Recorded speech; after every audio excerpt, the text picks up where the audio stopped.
देखो बेटा, मैंने बताया था मौलिक अधिकार, ठीक है। मौलिक अधिकार बेटा हमारे कितने होते हैं? 7 होते हैं। मौलिक अधिकार 7 होते हैं। पर अगर प्रेजेंट की बात करें, प्रेजेंट के कितने बेटा हमारे टोटल 6 अधिकार है। टोटल हमारे प्रेजेंट में 6 अधिकार है। अब बता दो कौन से अधिकार हमारे माइनस कर दिए गए, ठीक है। अब तो पहले करते हैं मौलिक अधिकार। मौलिक अधिकार क्या है? किसी व्यक्ति के व्यक्तित्व के विकास के लिए, किसी व्यक्ति के व्यक्तित्व के विकास के लिए हमें मौलिक अधिकारों की आवश्यकता पड़ती है। किसी व्यक्ति के विकास के लिए हमें मौलिक अधिकारों की आवश्यकता पड़ती है, ठीक है। ये सर आने दीजिए आप। हाँ जी, नहीं ऑनलाइन क्लास चल रही है, बच्चे आवाज मत करो, वो चल रहा है, मेरा कैमरा चल रहा है, बच्चे कुछ नहीं, ठीक है। इस साइड हो जाओ, ठीक है। आने चाहिए आप भी, और भी क्लास लेना है, ठीक है। अब बात क्या कह रहा है? मौलिक अधिकार किसी व्यक्ति के व्यक्तित्व के विकास के लिए हमें मौलिक अधिकारों की आवश्यकता पड़ती है। सही कह रहा हूँ? अपना विकास कैसे करते तो मौलिक अधिकार से करती है, ऐसी मम्मी में का अधिकार लेता हूँ। ये मम्मी ने क्या लिया बेटा? क्या नाम है? क्या नाम है? आई मनीषा, अनीसा। लो बेटे फॉर्म लो, लो अधिकार लेने चले जाओ। ऐसे नहीं कहते ना? ये बेटा ये अधिकार हमें बचपन से ही प्राप्त होते हैं। पहला आता है बेटा, मैंने तुम्हें आर्टिकल्स बताए थे। आर्टिकल्स बताए थे। आर्टिकल्स क्या थे बेटे? आर्टिकल्स क्या थे? अनुच्छेद। मैंने बताया था टोटल जब हमारा देश आजाद, जब हमारा देश का संविधान बना था उस समय 395 में मौलिक अधिकार, मतलब मौलिक अधिकार नहीं सॉरी आर्टिकल्स दिए गए थे, अनुच्छेद। पर अब बढ़कर बेटा कितने हो गए? 3 वो 4 65 हमारे अनुच्छेद हो चुके हैं।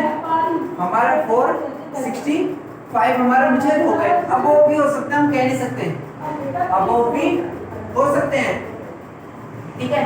अब हमारे आर्टिकल 1 से लेके स्टार्ट होते हैं। अब हमारे पास समानता का अधिकार क्या है? पहला अधिकार हमारे मौलिक अधिकारों में देगा समानता का अधिकार। समानता का अधिकार क्या बेटा? देश में रहने वाले प्रत्येक व्यक्ति, देश में रहने वाले प्रत्येक व्यक्ति, किसी भी धर्म का हो, किसी भी जाति का हो, अमीर हो, गरीब हो, छोटा हो, बड़ा हो, सबको समान अधिकार दिया जाएगा। वो हमारे आर्टिकल के कौन से भाग में कह रहा था? 14 से लेके 18 के आर्टिकल्स में, 14 से 18 का जो आर्टिकल है उसमें मौलिक अधिकारों का वर्णन किया है, जो कि कौन सा हमारा समानता का अधिकार, ठीक है। समानता के अधिकार से क्या अभिप्राय है? समानता का अधिकार देश में रहने वाले प्रत्येक व्यक्ति को समान से देखा जाए, जैसे कि शिक्षा के क्षेत्र में, ठीक है, धर्म के क्षेत्र पे, जाति के क्षेत्र पर, छोटा हो, बड़ा हो या अन्य कोई भी व्यक्ति हो, सबको समानता का अधिकार है नहीं है? अब मान के चलो एग्जांपल मैंने भी दिया था, तुम भी मेरे को फीस दे रहे हो, तुम भी मेरे को दे रहे हो, आपके आधे घंटे पहले छुट्टी कर दूं, ये मेरी 1 घंटे बात कर रहे हैं, तो क्या होगा बेटा? आपके अधिकार का मैं हनन कर रहा हूँ। क्यों? आपका अधिकार छीन लिया। मैं तुम्हें 1 घंटे का एजुकेशन लेना था, अब तुम आधे घंटे में लेके जा रहे हो बेटा? नहीं सही कह रहे हो? नहीं सही बोल रहे हो। ये तो ऐसे देखते जैसे मैंने अधिकार किया, मैंने अधिकार खो दिया, अधिकारों के जैसे सारे अधिकार छीन लिए, मैंने हनन कर दिया, ठीक है। अब समानता के अधिकार से अभिप्राय की समानता का अधिकार देश में रहने वाला प्रत्येक व्यक्ति, किसी भी धर्म को, किसी भी जाति को, किसी भी लिंग का हो, सबको बेटा धर्म का मतलब समानता का अधिकार है, जिसकी बात हमारे अनुच्छेद 14 से 18 के अंदर बात करेंगे। आर्टिकल 14, 15, 16, 17, 18 के बीच, मतलब 4 आर्टिकल के बीच में इसका अनुवाद कर रखा है, वर्णन किया गया है। अब आता है बेटा हमारा स्वतंत्रता का अधिकार। स्वतंत्रता का मतलब क्या होता है? स्वतंत्रता का मतलब आजादी, मतलब इंडिपेंडेंट, ठीक है। इंसान को स्वतंत्रता का अधिकार है या नहीं है? है या नहीं है? जब बेटा अगर मान के चलो तुम्हें घर में कैद करके रख लिया जाए, तुम्हारे घर में मम्मी पापा कैद करके रख ले कि अब तू घर से नहीं निकलेगी, अब तुम्हारा क्या हुआ बेटा? इसको हनन कर दिया, तुम्हारी स्वतंत्रता को छीन लिया। अब मान के चलो तुम में से सब बच्चे हो, मैंने तुम्हें कह दिया अब यहाँ से कोई निकलेगा नहीं, मैं टांग तोड़ दूंगा, मैंने तुम्हारी स्वतंत्रता छीन ली, ठीक है बेटा। हमें स्वतंत्रता का अधिकार है, हमें कोई पकड़ नहीं सकता, ना ही कोई गुलाम बना सकता। जो अंग्रेज कर रहे हैं हम पे गुलामी तो कर रहे हैं, हमें स्वतंत्रता नहीं देगा। तो स्वतंत्रता कब मिली हमें? 1947 में। कब? 15 अगस्त 1947 को। अब स्वतंत्रता, ठीक है, स्वतंत्रता। अब ये भी नहीं है तुम जहां मर्जी घूमो, जहां मर्जी घूमो, बेटा स्वतंत्रता दी है, तुम्हें कोई पूरा विश्व रचने के लिए कहती है। अगर तुम दूसरी कंट्री में जाओगे ना उसके लिए वीजा क्यों मांगते हैं? स्वतंत्रता लेने के लिए। हम अपने देश तक ही तो सीमित है, हम अपने देश तक ही सीमित है, अपने घर तक सीमित है। अब इतनी भी स्वतंत्र मत लो, सामने वाले घर में जाके तुम लड़के को मारियो, सामने वाले घर में किसी के जाके सर फोड़ियो। बेटा ये स्वतंत्र नहीं, स्वतंत्रता सिर्फ हमारी आजादी की स्वतंत्रता की, हमें कोई गुलामी नहीं बना सकता। ठीक है, अब बात आती है हमारे, देखो स्वतंत्रता का अधिकार हमारे अनुच्छेद 19 से लेकर 22 तक के बीच में अनुवाद कर रखा, मतलब वर्णन कर रखा है। क्या नाम है तुम्हारा? खुशी। खुशी कौन से में कर रखा है हमारा? 19 से 22 के, मतलब 19, 20, 21, 22, 4 इसमें भी कर रखे हैं। अब आता है शोषण के विरुद्ध अधिकार। शोषण का विरुद्ध अधिकार क्या होता है? किसी पर अत्याचार, शोषण माने अत्याचार, किसी पर अत्याचार ना करना मेरा अधिकार है? नहीं है। अगर मान के चलो, अब मैंने तुमसे बोली क्या नाम है? खुशी, बेटे यहाँ की झाड़ू लगा दो, यहाँ की झाड़ू लगा दो। भाई तुम लगा दोगे? भाई लगा दोगे। देखो जहाँ पढ़ते हैं तुम्हारी क्या, मैं भी लगा दूंगा, मैं कभी शर्म नहीं करता झाड़ू पोछे करने। भाई देखो जहाँ हम ज्ञान ले रहे हैं स्कूल में करते नहीं क्या? कभी हमें पनिशमेंट मिल जाती है, जाओ बेटा ग्राउंड को पूरा सफा करो। भाई मैं इंटरेस्ट होता था स्कूल में, कोई ग्राउंड में कूड़ा उठाने लगे, एक पीरियड तो कम हुए मेरा, मैं इंटरेस्ट होता था। मैं जानबूझ के बहाने करता था, काश मैं स्कूल में लेट जाऊं ताकि टीचर बोले जाओ ग्राउंड में कूड़ा फेंक देते थे, बैठ कर पीरियड फिनिश। ठीक है, क्योंकि मेरे मैथ की क्लास टीचर थे। ठीक है, अब क्या बेटा, शोषण के विरुद्ध अधिकार, कोई तुम पे शोषण नहीं कर सकता, कोई तुम पे बंधुआ मजदूरी नहीं करवा सकता। बंधुआ मजदूरी पता है क्या होता है? बंधुआ मजदूरी से कहते हैं बेटा, बचपन में कोई 14 साल की उम्र से पहले अगर आपसे कोई काम करवाते हैं, अगर आपके माँ बाप भी काम करवाते हैं, अगर पता लग गई तो जहाँ वो आप काम कर रहे हो उसको तो पकड़ के ले जाएंगे, साथ में अपने माँ बाप को भी। क्यों? आपका तो मानसिक विकास तो हुआ नहीं है, आप में सोच समझ की क्षमता है नहीं है। क्यों बेटा? तुम्हारी एज ही 16 साल की है, 14 साल की है, अभी 14 साल से कम है, तो आप काम नहीं कर सकते। उस समय आपके मॉम डैड और आप जहाँ जिनके काम कर रहे हो उनको उनके विरुद्ध सख्त कार्यवाही की जाएगी। ठीक है, अब इसका शोषण के विरुद्ध के अधिकार, मतलब अगर तुम पे कोई शोषण कर रहा है, तुम पे अत्याचार कर रहा है, सपोज करो अगर मान लो, छोटा सा एग्जांपल दे दो, हमने कहीं से बच्चे बुला लिए, उनका काम करवा रहे हैं, उनको सैलरी नहीं दे रहे, बेटा शोषण हो रहा है? नहीं हो रहा? अगर मान के चलो तुम तो वो तो बच्चों की बात कर रहा हूँ, कोई किसी बड़े को बुला लो मैं, अब मैं उससे काम पे काम करवाया जा रहा हूँ, वो सैलरी नहीं दे रहा, उसके साथ क्या हो रहा है? अत्याचार हो रहा है नहीं हो रहा? कोई लड़की जाती है अपने ससुराल में, घर वाले क्या करते हैं? कोई किसी परिवार में घर वाले तो आजकल सही रखते हैं, बस लड़कियों के पैर मिल जाते हैं। ठीक है, सही कह रहा हूँ बेटा, मैं गलत नहीं कह रहा। ठीक है, कुछ ज्यादा उनको चाहिए ऐसा एक, वो हर तीसरे दिन रेस्टोरेंट जाए, छोले खाए, मोमोज खिलाए। अरे बेटा है, तुम्हें तो काहे की दिक्कत, कर शादी जब पता चलेगी घर पे आते नहीं होते, घर से कौन कर बुलाना, पापा ला दो। ठीक है, नहीं बेटा रोज रोज अच्छे, देखो कभी ऐसा नहीं करना चाहिए, क्योंकि रोज रोज अच्छा नहीं लगता। जितना दूर रहो ना रिश्तेदारी से उतना फायदा है और उतना इज्जत ही मिलती है। अगर आप हर तीसरे दिन पहुंच जाओगे तो क्या आगे बुढ़ा फिर चाय बना के दे, ऐसे कहते हो आगे इसके बच्चे फिर चाय बना के दे, आगे 10 रुपए बधाई देनी पड़ेगी इनको, होता है नहीं होता? ठीक है, शोषण के विरुद्ध अधिकार से क्या अभिप्राय है बेटा? शोषण का कोई तुम पे शोषण नहीं कर सकता। ठीक है, मान के चलो कोई बड़े से ही मैं अपने काम करवाते रहा हूँ और उसको पैसे ना दूं, शोषण हो रहा है नहीं हो रहा? घर की तो जैसे बहू हो गई, बहू कहते हैं मेरे को शोषण करते हैं, मेरे से अत्याचार करते हैं, दिन भर काम करवाते हैं और मेरे को अपने मनपसंद का कुछ करने नहीं देते, तो बेटा शोषण हो गया। ठीक है, उसकी बात है हमारे अनुच्छेद 23 और 24, केवल 2 अनुच्छेद में कर रखी है। ठीक है, आर्टिकल 23 और 24 में। ठीक है, हमारा धार्मिक स्वतंत्रता का अधिकार, बेटा धार्मिक का मतलब धार्मिक माने धर्म, क्या होता है खुशी? धर्म, क्या? ठीक है, अब देश में रहने वाले प्रत्येक व्यक्ति को धार्मिक स्वतंत्रता का अधिकार है। धार्मिक स्वतंत्रता मतलब देश में रहने वाले प्रत्येक व्यक्ति को कोई सा भी धर्म अपना सकता है, कोई सा भी धर्म अपना सकता है। तुम हिंदू हो, तुम मोमडन हो, तुम्हारे मोमडन मोमडन से तुम्हारी मर्जी, तुम कोई सा भी अपना, तुम्हारी मम्मी हिंदू, तुम्हारा बाप मुसलमान है। ठीक है, अलग अलग होते हैं। अगर मान के चलो तुम्हें सिख धर्म अपनाना है, घर वाले कह रहे नहीं अपनाना, अरे मेरी मर्जी, क्यों मैं तुम्हारी सुनूं? भाई मेरे पास अधिकार है, धार्मिक अधिकार, कोई मुझे रोक सकता है? मैं घर के अंदर अल्लाह की पूजा करूं? नहीं रोक सकता। अब मेरे घर वाले सब पंडित हैं, अगर मैं क्या नाम है उसकी पूजा करूं, क्या नाम है सिख की या ईसाई की करूं, किसी की कर लूं, मना कर सकते हैं? भाई करेंगे तो मैं केस डाल दूंगा, क्योंकि मेरे पास अधिकार है। कौन सा अधिकार है? 25 से 28 के बीच में आर्टिकल दे रखा है। भाई मेरे को धार्मिक अधिकार है, मैं क्यों अपनी मर्जी से रहूं, चाहे तो मैं नास्तिक बनूं चाहे आस्तिक बनूं, चाहे तो भगवान की पूजा करूं चाहे नहीं करूं, तो इससे मतलब क्या है? इसलिए हमारे गवर्नमेंट ने एक धार्मिक अधिकार दे रखा है। देश में रहने वाले प्रत्येक व्यक्ति को धार्मिक अधिकार है, तुम कोई सा भी धर्म अपना सकते हो, ठीक है, तुम पे कोई रोक टोक नहीं है। अब क्या कह रहा है? संस्कृति तथा शिक्षा का अधिकार। क्या है बेटा? संस्कृति। तो संस्कृति क्या होता है? संस्कृति किसे कहते हैं? कल्चर को। क्या कहते हैं? कल्चर। कल्चर बेटा क्या होता है? हमारा कल्चर देखो, खाना ओढ़ना पहनना, ठीक है, ओढ़ना पहनना, खाना, बोलचाल, हमारा क्या है? संस्कृति है या नहीं है? अब मान के चलो मैं पंजाब गया हूँ, तो पंजाब में जाकर गुजराती भाषा बोलूं, केम करे छू, कोई रोक देगा मुझे? रोक देगा? नहीं, क्योंकि मेरे पास संस्कृति का अधिकार है, हम अपनी संस्कृति कहीं भी दिखा सकते हैं। अब मान के चलो बाहर से कोई विदेशी आते हैं, शॉर्टकट कपड़े पहन लिए, कोई नहीं रोक देगा? हमारे देश में तो साड़ी का चलन है, सूती कपड़े का चलन है, उन्हें देख देख के हम भी पहन रहे। क्यों बेटा? हमें संस्कृति का अधिकार मिल रखा है गवर्नमेंट ने। कौन सा आर्टिकल के तहत? हमारे 29 से 30 के तहत। और बात करें शिक्षा का अधिकार। शिक्षा का अधिकार क्या होता है? अब लड़की के 18 साल की उम्र के बाद क्या कहते हैं? तू 12वीं कर, फिर तेरी शादी कर देंगे। क्यों शादी कर दोगे भाई? मेरे पास गवर्नमेंट का अधिकार दे रखा है, संस्कृति का अधिकार और शिक्षा का अधिकार। मैं पढ़ना चाहूंगी, कोई रोक लेगा मुझे? नहीं रोक पाएगा। बस मजबूरी समझ के एक बार को सोच लेती है लड़कियां, लड़की सोचती है, लड़कियों को अपने जो करना है वो करने होते हैं, ठीक है। कहते हैं माँ बाप की बड़ी जल्दी बातों में बात आ जाती है, मतलब आपस में बहल जाती है लड़कियां, ठीक है।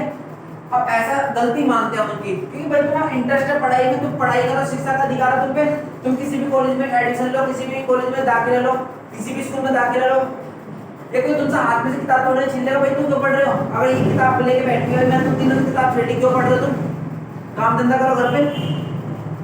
बेटा नहीं कर सकता, क्योंकि हमारे पास अधिकार दे रखा है कि तुमने अधिकार, तुम मेरे मेरे मेरे मेरे खिलाफ तुम क्या कर सकते? एक्शन ले सकते हो कि ये योगेश भाई हमें पढ़ने नहीं दे रहे, हम पे जबकि शिक्षा का अधिकार है। अब मैं तुमसे कहूं भाई इतने इतने कपड़े मत पहन, क्यों पहन के आ रहे हो? हमारा कल्चर क्या है? पूरा साड़ी पहनना, और तुमसे बोलूं मैं टी शर्ट क्यों पहन के आ रहा हूँ, धोती कुर्ता पहन के आओ, नहीं पहन के आओगे ना भाई, तुम्हें धर्म दे रखा है।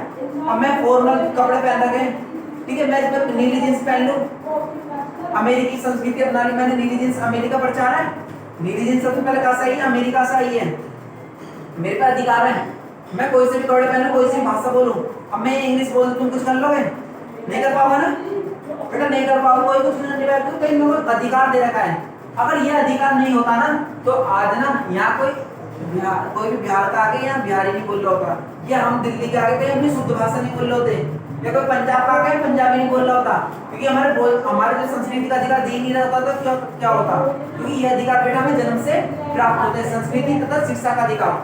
तुम किसी की शिक्षा नहीं रोक सकते, या ना ही तुम शिक्षा कोई तुमसे छीन सकता। अब आता बेटा देखो, इससे ये बाद में पढ़ेंगे, इससे पहले ये चलते हैं संपत्ति का अधिकार। बेटा संपत्ति का अधिकार हमारे भारत में अलाउड था कब? देखो 1978 में इसे खारिज कर दिया गया। कब बेटा कर दिया गया?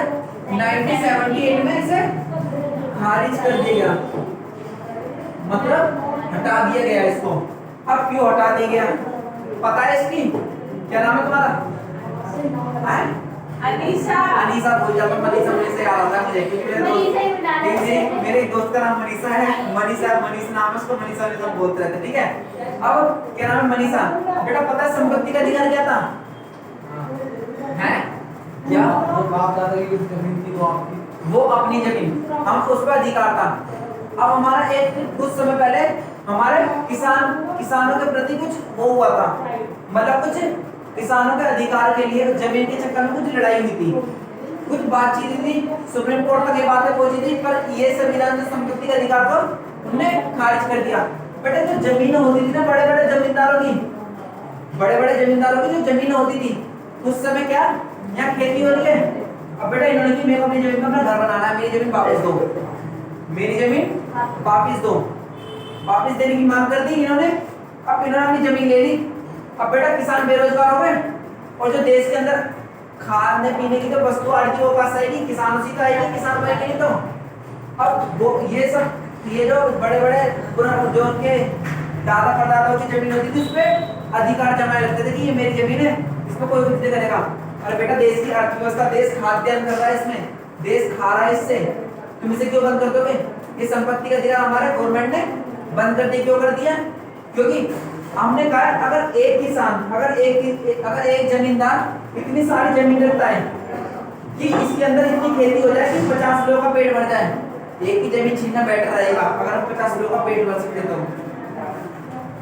गवर्नमेंट ने साफ कह दी अगर इस जमीन पे खेती हो रही है ना तो तुम्हें कोई अधिकार नहीं है, तुम आओ खेती करो, तुम्हारा इसका हर्जाना दे देंगे, मतलब जितना तुम्हारा खर्चा दे देंगे, तुम्हें जितना तुम्हें परसेंट लेना है, कह दो आधा जो गेहूं बिके वो उसका पैसा मैं रखूंगा, रख लेना, कोई दिक्कत नहीं है। पर तुम अपनी जमीन नहीं लो, क्योंकि आप एक बंदे का पेट भरने के लिए, क्या नाम है मनीषा, एक बंदे का पेट भरने के लिए तुम कितने बंदों का भूखा कर रहे हो? ठीक है, मतलब अपनी जमीन तुम छीन रहे हो और यहाँ होटल बना रहे हो या कुछ बना रहे हो, तो बेटा कितने लोग भूखे मरेंगे? इसलिए गवर्नमेंट ने साफ कह दी संपत्ति का अधिकार किसी को नहीं है। हमें पसंद आएगा जहां मर्जी वो खेती करेंगे, पर करेंगे ये नहीं है छोटे छोटे जगह पकड़ दी, बड़े बड़े जो जमींदार होते हैं उनको हम परसेंट दे सकते हैं। ठीक है, इसलिए हमें गवर्नमेंट ने 1978 में हटा दिया गया। अब जो ये अधिकार है ना संवैधानिक उपचार का अधिकार, इसे थोड़ा समझना होगा।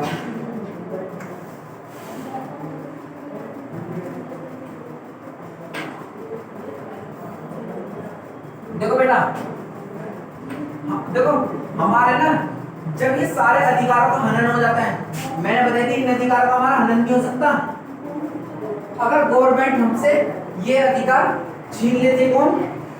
गवर्नमेंट। ठीक है, सरकार करो, ठीक है, हिंदी में समझो। अगर सरकार हमसे ये अधिकार छीन लेती है तो उस समय इन अधिकारों की मांग के लिए हम पे ये अधिकार बनता है संवैधानिक उपचार का अधिकार। कौन सा? संवैधानिक उपचार का अधिकार, क्योंकि ये अधिकार हम पे कभी कोई नहीं छीन सकता। संवैधानिक उपचार मतलब जो संविधान द्वारा दिए गए और उनके उपचार के लिए, मतलब उनकी पट्टी बांधने के लिए जो हमसे छीने गए उपचार, ऐसे तो बोलते हैं उपचार माने मरहम करना। ठीक है, जो हमारा अधिकार जब छीन जाते हैं उनकी मांग करने के लिए संवैधानिक उपचार का अधिकार दे रखा है। अब ये अधिकार बेटा मैंने तो अभी तुमसे चैप्टर में ही करवाया था, ये अधिकार कभी कोई छीन नहीं सकता हमसे, लिखवा भी रखा है मैंने। अब बेटा सिचुएशन के आधार पर, स्थिति के अधिकार पर छीन सकते हैं। अब मैंने सपोज करो कुछ ऐसे हो गए देश के अंदर जिससे ये सारा अधिकार छीन लिए गए, आतंकवादी घुस गया। अब तुमसे कहते हैं तुम्हें घर से निकलना अलाउड नहीं है, भाई तुम तो कहते स्वतंत्रता का अधिकार है, बाहर जाके गोली मार दी, तुम्हें 1.5 लाख तो गवर्नमेंट पागल देगी। गवर्नमेंट पागल तो है ना तुम्हारे घर वालों को, भाई वो आतंकवादी से मर गया, उनकी लड़कियां फलाने की लड़की, अब उसको 1.5 लाख रुपए मिलेंगे। क्यों दे तुम्हें 1.5 लाख रुपए? अपने मर्जी से करो तुम, ये गवर्नमेंट की हो। इसलिए अब बता दूंगी, ध्यान से सुनना कुछ एक छोटी सी स्टोरी। देखो हमारे ना गवर्नमेंट में कुछ आर्टिकल्स हैं, धारा 352, धारा 352, धारा 356, धारा 360। बेटा ये ना इमरजेंसी है, इसे क्या बोलते हैं? इमरजेंसी, जिसे आपातकालीन बोलते हैं। आपातकालीन स्थिति, देश के अंदर कभी भी आपातकाल लगता है ना, उस समय ये सारे संविधान, सारे अधिकार छीन लिए जाते हैं बजाय इसके। अब देखो जब किसी देश की सरकार विफल हो जाती है, जब किसी देश की सरकार विफल होने का मतलब क्या होता है? मान के चलो गवर्नमेंट बन गई मोदी सरकार, और मोदी सरकार ने कह दी मैं अपना कार्यकाल सही संभाल नहीं पाई, मैं अपनी कुर्सी से हट रही हूँ। अबे वो कुर्सी पे हट गई, सारा अधिकार हट गए तुम्हारे, मतलब समझ लो तुम्हारा अधिकार हट गए। तो उस समय इमरजेंसी घोषणा कर दे। इमरजेंसी इसलिए घोषणा कर देगी कोई भी अपनी अधिकारी कुर्सी पे बैठे ही नहीं है, कोई भी अधिकारी अपनी कुर्सी पे बैठे नहीं है, तो भाई देश कौन चलाएगा? उस समय राष्ट्रपति, एक होता है राष्ट्रपति, केवल इन 3 धाराओं का यूज कौन करता है? राष्ट्रपति के अलावा और कोई नहीं कर सकता। राष्ट्रपति को अधिकार है इस धारा को लगाने का, ना ही सुप्रीम कोर्ट कर सकता, केवल राष्ट्रपति ही कर लगा सकता इमरजेंसी। ठीक है, अब जो राष्ट्रपति ने धारा 352 लागू कर दी, क्योंकि उसको तो ये पता है देश के अंदर कोई कुर्सी पे बैठे नहीं अधिकारी, देश के अंदर कोई कुर्सी पे बैठे ही नहीं है। अब बेटा क्या होगा उस देश में अधिकारी नहीं बैठा है, तो उस देश में हिंसा में बहवा, एक बेटा क्लास चल रही है, ऑनलाइन क्लास चल रही है, आप देखिए। ठीक है, अब देश के अंदर हिंसा, हाँ जी सर, सर अभी 5 मिनट बाद खत्म कर रहा हूँ, ये थोड़ा टॉपिक है। हाँ हाँ बेटा, तो आ जा बेटा, आवाज मत करना, क्लास में चल गई और बच्चे भी लेते, ठीक है, अंदर हो जाओ।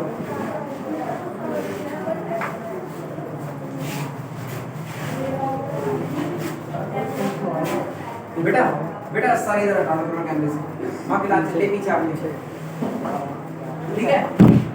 अरे यार आपने कर दिया, रहने दो। भाई जुगाड़ बड़ा बेहतरीन है। छोड़ दिए बस, ठीक है। आप इस बात देखो बेटा, क्या नाम है, जो हमारे धारा 352 धारा 356 किसी राज्य की सरकार में पाल हो जाती है, हमारे धारा 352 लगाई जाती है। अगर किसी राज्य की क्या नाम है आपातकालीन स्थिति, ठीक है, अगर आतंकवाद आ जाता है या देश के अंदर कोई हिंसा वे व्यवहार आ जाते हैं, उस समय हमारे ये संविधान ये आर्टिकल्स लागू हो जाता है। इसके तहत हमारे इमरजेंसी लग जाते हैं देश के अंदर कि अब किसी को सारा अधिकार का हनन हो गया है, क्योंकि अगर तुम घर से बाहर निकलोगे तो मरोगे। अब देश के अंदर बेटा वित्तीय संकट आना, 360 कौन सी है आर्टिकल जो बता रहा हूं ना, नहीं है ऐसी 360 जो धारा बेटा, वित्तीय संकट आ जाना, देश के अंदर खाने पीने की वस्तुओं में कमी आ जाना। वित्तीय मतलब क्या होता है, वित्तीय माने पैसा, देश के अंदर पैसा खत्म हो जाता है, सारी अर्थव्यवस्था बिगड़ जाती है। देश के अंदर पैसा खत्म हो जाता है, सारी अर्थव्यवस्था बिगड़ जाती है। अर्थव्यवस्था बिगड़ने के बाद क्या होता है बेटा, देश के अंदर इमरजेंसी लगाते हैं, क्योंकि अब कुछ सामान लेने के लिए पैसे नहीं, कहां से लाएंगे हम, ठीक है। तो धारा 360 कौन लागू कर देगा, राष्ट्रपति लागू कर देते हैं, ठीक है। तब जब ये सारी धारा लागू कर देंगे तो बेटा ये सारा हनन हो जाएगा, नहीं हो जाएगा।